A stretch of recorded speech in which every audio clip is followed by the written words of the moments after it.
CM Pushkar Singh Dhami Delhi दौरे पर party high command के नेताओं से करेंगे मुलाकात। मंत्रिमंडल विस्तार पर हो सकती है चर्चा।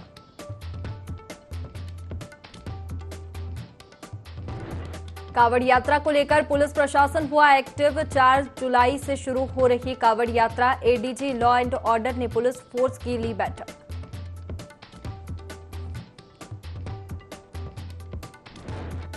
लक्सर में सत्यापन अभियान के तहत कार्रवाई। बाहरी प्रदेशों से आए 55 कर्मचारी गिरफ्तार। आर्थिक संयोजन शुल्क भी वसूला।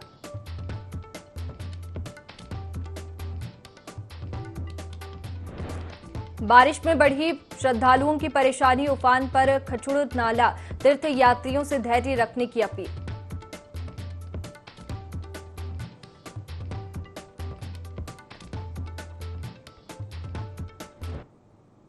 नमस्कार, आप देख रहे हैं देवभूमि लाइव। मैं हूं आपके साथ में वैष्णवी और खबर की शुरुआत करेंगे देहरादून से, जहां सीएम पुष्कर सिंह धामी दिल्ली दौरे पर रहेंगे। आज पार्टी हाईकमान के नेताओं से मुलाकात करेंगे। मंत्रिमंडल विस्तार पर चर्चा हो सकती है। प्रदेश में दायित्व बंटवारे पर भी चर्चा संभव है। प्रदेश हित के फैसलों पर कुछ मंत्रियों से भी मुलाकात कर सकते हैं। तो आज दिल्ली दौरे पर सीएम पुष्कर सिंह धामी रहेंगे। आज पार्टी हाईकमान के नेताओं से मुलाकात करेंगे और बता दें, मंत्रिमंडल विस्तार पर चर्चा हो सकती है। प्रदेश में दायित्व बंटवारे पर भी चर्चा संभव है। प्रदेश हित के फैसलों पर कुछ मंत्रियों से मुलाकात कर सकते हैं।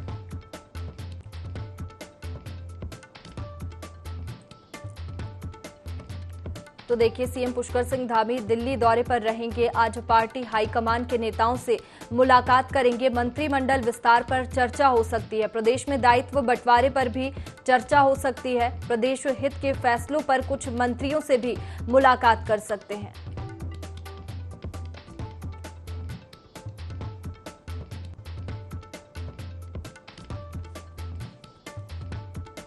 तो सीएम पुष्कर सिंह धामी दिल्ली दौरे पर रहेंगे, जहां पार्टी हाईकमान के नेताओं से मुलाकात करेंगे। मंत्रिमंडल विस्तार पर चर्चा हो सकती है। प्रदेश में दायित्व बंटवारे पर भी चर्चा संभव है। प्रदेश हित के फैसलों पर कुछ मंत्रियों से मुलाकात भी करेंगे। तो आज कई विषयों पर चर्चा होगी। पार्टी हाईकमान के नेताओं से मुलाकात करेंगे। मंत्रिमंडल विस्तार पर चर्चा हो सकती है। प्रदेश में दायित्व बंटवारे पर भी चर्चा संभव है। प्रदेश हित के फैसलों पर कुछ मंत्रियों से भी मुलाकात करेंगे। तो ये दौरा है सीएम पुष्कर सिंह धामी का, जहां पार्टी हाईकमान नेताओं से वे मुलाकात करेंगे और मंत्रिमंडल विस्तार पर चर्चा हो सकती है।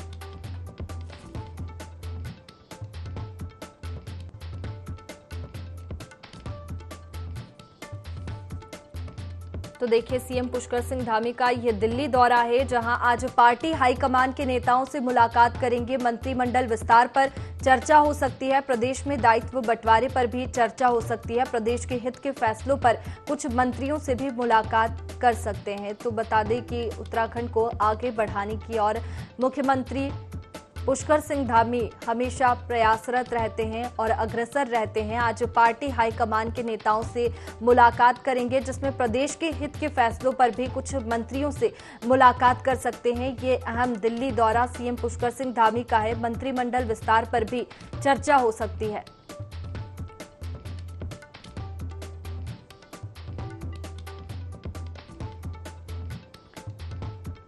तो देखिए, सीएम पुष्कर सिंह धामी का ये अहम दिल्ली दौरा है, जहां आज पार्टी हाईकमान के नेताओं से मुलाकात करेंगे। इसी पर ज्यादा जानकारी लेंगे। विनय हमारे संवाददाता हमारे साथ फोन लाइन पर जुड़ गए हैं। विनय, सीएम पुष्कर सिंह धामी का आज दिल्ली दौरा है, किन से मुलाकात होगी और किन विषयों पर चर्चा संभव है?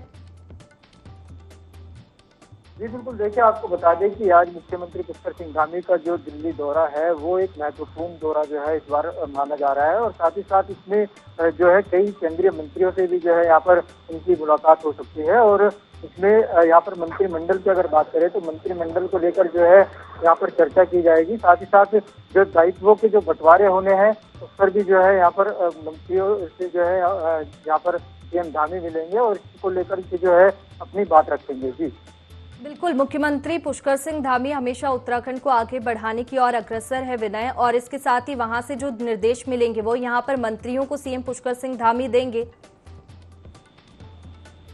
जी बिल्कुल, देखिए क्योंकि केंद्रीय जो है वहाँ पर केंद्रीय जो मंत्री हैं उनसे मुलाकात यहाँ पर सीएम धामी की लगातार जाती है, और जो दौरे हैं उनके इस समय लगातार दिल्ली के चल रहे हैं, तो जिसको लेकर के जो है यहाँ पर मुख्यमंत्री पुष्कर सिंह धामी जो है जनता के हितों के लिए लगातार प्रयास कर रहे हैं, और जनता के हित के लिए भी जो है वो वहाँ पर वार्ता करेंगे कि किस तरीके से जो है जनता के हितों में कार्य करना चाहिए। साथ ही साथ दायित्व बंटवारे को लेकर के भी जो है यहाँ पर चर्चाएं जो है वो की जा सकती है, क्योंकि अभी तक जो है यहाँ पर दायित्व बंटवारा एक बड़ी यहाँ पर जो है समस्या रही है, क्योंकि अभी तक जो है दायित्व का कोई भी बंटवारा यहाँ पर नहीं हो पाया है। साथ ही साथ लोकसभा के जो चुनाव है वो भी नजदीक है, ऐसे में एक महत्वपूर्ण जो है ये दिल्ली दौरा यहाँ पर माना जा रहा है। जी चलिए, शुक्रिया विनय जानकारी के लिए।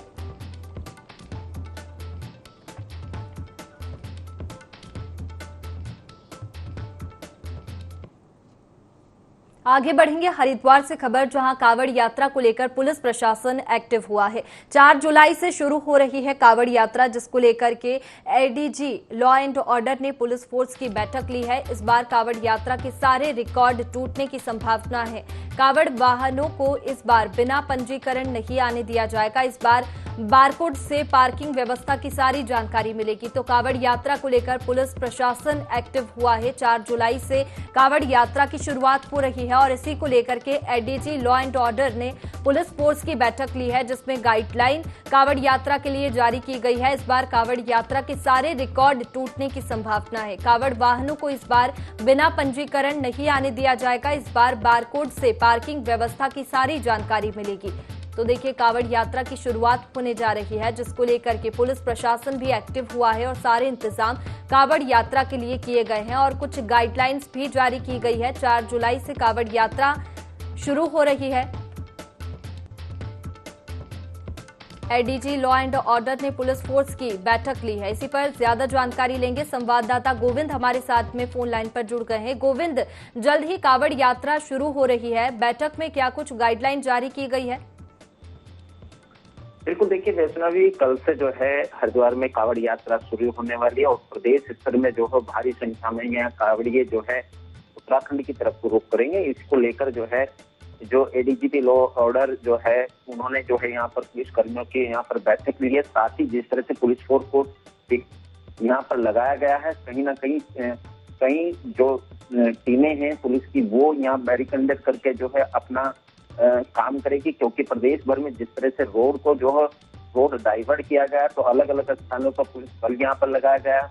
अगर हम बात करें तो इस समय जो कांवड़ यात्रा की जो पूरी तैयारी है वो कर ली गई है। कहीं ना कहीं प्रशासन की जो तैयारी है वो यहाँ पर देखी जा सकती है, क्योंकि लगातार जिस तरह से अब 4 धाम यात्रा शुरू हो रही है, और उसके साथ में अब कहीं ना कहीं जो कांवड़ यात्रा है तो उसको लेकर भी जो तैयारियां यहाँ देखी जा सकती है, क्योंकि इस समय जो है अब की बार जो है पिछले साल की अपेक्षा एक रिकॉर्ड तोड़ने वाली बात यहाँ सरकार की तरफ से कही जा रही है, क्योंकि 4 करोड़ के लगभग यात्री यहाँ पर पहुंचने वाले हैं, और इसको लेकर जो है कांवड़ यात्रा के दौरान जो रजिस्ट्रेशन या बिना डेगा मार्क जो वाहन होंगे उन्हें प्रदेश की सीमाओं पर यहाँ पर रोका जाएगा, क्योंकि अब की बार परिवहन विभाग जो है तैयारी की है, क्योंकि डेगा मार्ग वाहनों का जो प्रवेश है वो वंचित रहेगा।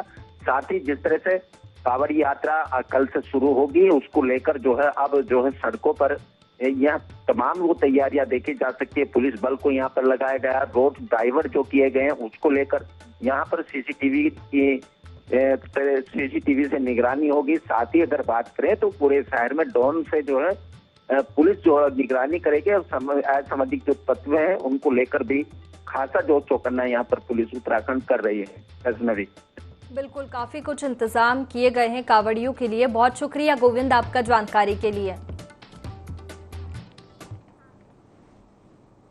चलिए आगे बढ़ेंगे। उत्तराखंड सरकार जल्द ही यूनिफॉर्म सिविल कोड लागू करने जा रही है, जिसको लेकर कैबिनेट मंत्री रेखा आर्य से IND 24 के संवाददाता विनय सुद ने खास बातचीत की। इस दौरान क्या कुछ रेखा आर्य ने कहा, आइए सुनते हैं। लेकर मंत्री रेखा आर्या जी, इनसे बात करेंगे। मैम, उत्तराखंड सरकार जो है यूनिफॉर्म सिविल कोड को जो है लागू करने जा रही है, तो किस तरीके से जो है आप इसको देखते हैं, कितना फायदेमंद मानते हैं? देखिए, यूसीसी को लेकर माननीय मुख्यमंत्री जी ने चुनाव के दौरान भी उत्तराखंड की जनता को वादा किया था कि वो कॉमन सिविल कोड लेकर आएंगे, और इस वादे को जो है उन्होंने पहले ही कैबिनेट में जो है पूर्ण करने का काम किया, जिसमें एक कमेटी गठन से लेकर उस पर सब लोगों की राय से लेकर आने वाले समय में ये कानून का रूप ले सके, उस दिशा में जो है उनके निर्णय रहे। आज ये कहते हुए बेहद प्रसन्नता होती है कि उस कमेटी ने अपनी रिपोर्ट जो है वह तैयार कर ली है, और निश्चित रूप से माननीय मुख्यमंत्री जी का जो कथन प्रदेश में बदहाल शिक्षा व्यवस्था पर सियासत शुरू हो गई है। दरअसल उत्तराखंड में गर्मियों की छुट्टियां खत्म होने के बाद अब स्कूल खुलने वाले हैं, जिस पर कांग्रेस प्रदेश अध्यक्ष करण माहरा का कहना है कि राज्य के सरकारी स्कूलों की स्थिति जर्जर है, लेकिन सरकार ने स्कूलों की व्यवस्था में सुधार नहीं किया। सरकार प्राइवेट स्कूलों के लिए सीसीटीवी लगाने समेत कई अन्य नियम बनाती है, लेकिन सरकारी स्कूलों में बच्चों के लिए क्या व्यवस्था सरकार ने दी है, इस पर सरकार का ध्यान नहीं है। सरकार ने इतनी सालों से कवायद चल रही है, इन जर्जर स्कूलों की देखभाल के लिए व्यवस्था क्यों नहीं करी? महिलाओं के लिए, बेटियों के लिए शौचालय तक स्कूल में नहीं है। प्राइवेट स्कूल्स के लिए नियम बना दे कि सीसी कैमरे लगने हैं, शौचालय होना चाहिए, बाउंड्री होनी चाहिए, लेकिन अपने लिए अपनी जो सरकारी व्यवस्था है वो बिल्कुल चौपट है। मंत्री इनके ऐसे बयान देते हैं कि साहब हम साउंड प्रूफ स्कूल बनाएंगे। अरे ऐसे तो बना दो जिसमें बच्चों की जान ना जाए, लेकिन साउंड प्रूफ बनाए, समय पे किताबें नहीं मिल रही। तो हालत शिक्षा के क्षेत्र में बहुत बुरी है और सरकार को बहुत गंभीरता से इसमें काम करने की जरूरत है। उत्तराखंड सरकार जल्द ही यूनिफॉर्म सिविल कोड लागू करने जा रही है, जिसको लेकर कैबिनेट मंत्री रेखा आर्य से IND 24 के संवाददाता विनय सुद ने खास बातचीत की। इस दौरान क्या कुछ रेखा आर्य ने कहा, आइए सुनते हैं। हमारे साथ है कैबिनेट मंत्री रेखा आर्या जी, इनसे बात करेंगे। मैम, उत्तराखंड सरकार जो है यूनिफॉर्म सिविल कोड को जो है लागू करने जा रही है, तो किस तरीके से जो है आप इसको देखते हैं, कितना फ़ायदेमंद मानते हैं? देखिए, यूसीसी को लेकर माननीय मुख्यमंत्री जी ने चुनाव के दौरान भी उत्तराखंड की जनता को वादा किया था कि वो कॉमन सिविल कोड लेकर आएंगे, और इस वादे को जो है उन्होंने पहले ही कैबिनेट में जो है पूर्ण करने का काम किया, जिसमें एक कमेटी गठन से लेकर उस पर सब लोगों की राय से लेकर आने वाले समय में ये कानून का रूप ले सके, उस दिशा में जो है उनके निर्णय रहे।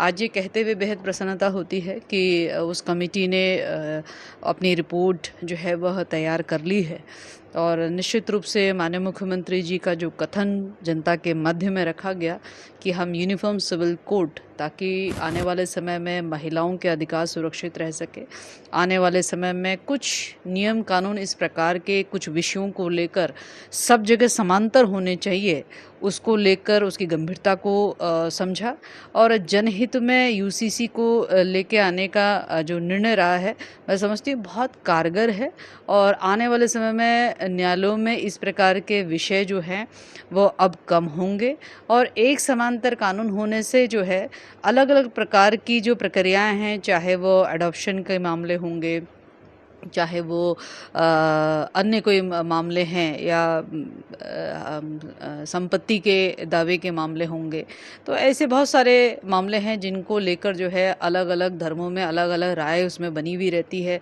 या अलग अलग तरीके से वो संचालित की जाती है। तो उस पर एक यूनिफॉर्म सिविल कोड के जब कानून के रूप में वो रूप में जब वो आएगा, तो निश्चित रूप से मैं समझती हूँ कि हम सबको उसका फ़ायदा पहुंचेगा, और उत्तराखंड देश का ऐसा दूसरा राज्य बनेगा गोवा के बाद में, जहां पर यह यूसीसी लागू होगी। और जिस प्रकार से प्रधानमंत्री जी ने भी यूसीसी को लेकर जो हम सबको मार्गदर्शन दिया है, आने वाले समय में मुझे पूरी उम्मीद है कि हमारे भारतवर्ष में, जो कि एक शांत प्रिय देश है और शांत प्रिय हमारा प्रदेश है, इसका आना बहुत ज़रूरी है, और बहुत जल्दी कानून का रूप लेके जो है वो जनहित में वो समर्पित की जाएगी, तो मुझे लगता है बहुत उपयोगी है। लोकसभा के जो चुनाव हैं वो भी 2024 में होने जा रहे हैं, तो उसमें किस तरीके से जो है, क्या कुछ तैयारी है? क्या आप भी सांसदी का जो इसमें चुनाव लड़ेंगे? देखिए, लोकसभा के चुनाव मैं समझती हूँ कि भारतीय जनता पार्टी पूरी गंभीरता के साथ में, भारतीय जनता पार्टी का पूरा संगठन तत्परता के साथ में बिल्कुल बूथ स्तर पर जो है वो काम कर रही है। और अभी हाल ही में आपने देखा होगा कि किस प्रकार से महाजन संपर्क अभियान के माध्यम से और स्वयं प्रधानमंत्री जी ने मेरा बूथ सबसे मजबूत कार्यक्रम के माध्यम से लगभग 10 लाख से अधिक बूथों पर उन्होंने अपना संवाद कायम किया। और मुझे लगता है कि ये साफ साफ संदेश है कि लोकसभा को लेकर हमारी तैयारियां प्रारंभ हो चुकी हैं और लोगों तक यह मैसेज कि किस प्रकार से 9 साल बेमिसाल रहे हैं और किस प्रकार से राज्य सरकार के भी कार्यकाल जो है वो बेमिसाल रहा है, वो जन जन तक पहुंचाते हुए आगे के आशीर्वाद या समर्थन के लिए जो है हम लोगों ने पहल कर दी है। मुझे पूरी उम्मीद है कि आने वाले लोकसभा में माननीय प्रधानमंत्री जी पुनः प्रधानमंत्री जी के रूप में मोदी जी आएंगे और निश्चित रूप से जो हम सबका सपना है कि जब हमारा देश जो है अपना 100वां वर्ष मना रहा होगा, उत्तराखंड अपना 25वां वर्ष सेलिब्रेट कर रहा होगा, तो विश्व गुरु की ओर या सर्वांगीण विकास की ओर जो है बढ़ता हुआ दिखेगा। बरसाती सीज़न भी जो है इस समय शुरू हो रखा है और सब्जियों के दाम जो हैं वो इस समय यहाँ पर काफ़ी बढ़ोतरी उसमें देखने को मिल रही है, जिसको लेकर विपक्ष लगातार यहाँ पर सरकार पर सवाल उठा रहा है और धरने प्रदर्शन का जो दौर है वो भी लगातार यहाँ पर कर रहा है। किस तरीके से?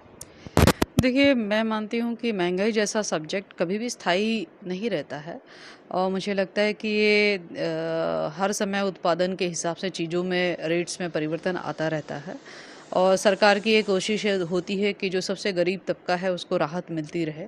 तो आज की तारीख में जो सबसे गरीब तबका है, जो हमारे कार्डधारकों के रूप में है या अंत्योदय परिवार के रूप में है या आपके PHH कार्डधारक के रूप में है, तो हम लोग 1,80,000 परिवार और लगभग जो है 10 लाख परिवार ऐसे हैं जो इसके अंतर्गत आते हैं, जिनको हम मुफ्त में खाद्यान्न, गेहूँ, चावल और चीनी जो है अंत्योदय परिवार को हम लोग देने का काम कर रहे हैं और बहुत सब्सिडाइज्ड रेट पे चीनी देने का काम कर रहे हैं। तो एक तो बहुत बड़ी राहत तो वहाँ से उनको प्राप्त हो रही है। इसके अलावा इन परिवारों को 3 गैस सिलेंडर मुफ्त में हम रिफ़िल करा के दे रहे हैं। यह भी एक महंगाई में उनको बहुत राहत है।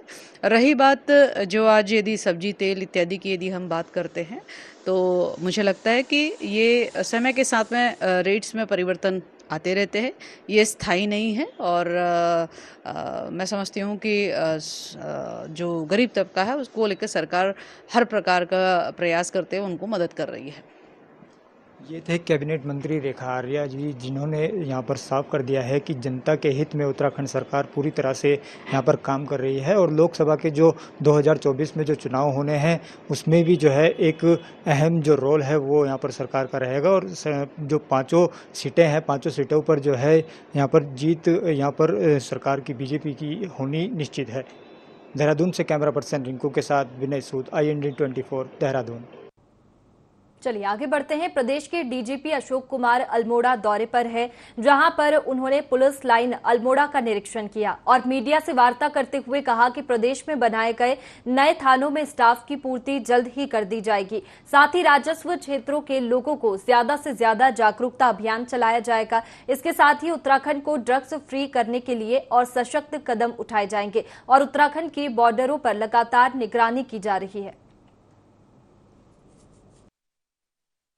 लगभग 7,000 के करीब गांव थे जो राजस्व क्षेत्र में थे।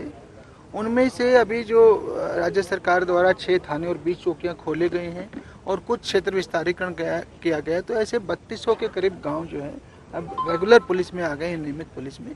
भविष्य में जब और आवश्यकता होगी राज्य सरकार उसका भी जो है कोई रास्ता निकालेंगी। हमने आज अपने पूरी पुलिस को पूरे 13 के 13 जिलों में, खासकर ये जहाँ पे नए थाना क्षेत्र आए हैं, राजस्व क्षेत्र पुलिस में आया है, ये निर्देश दिए हैं कि यहाँ पे रेगुलरली जाएं।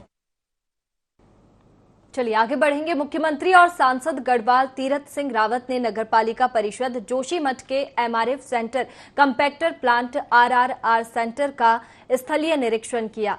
भारत सरकार की महत्वाकांक्षी योजना स्वच्छ भारत मिशन में नगरपालिका परिषद जोशीमठ में किए जा रहे कार्यों की सराहना की और इस प्रकार अन्य पालिका पंचायतों को कार्य करने की अपील की गई।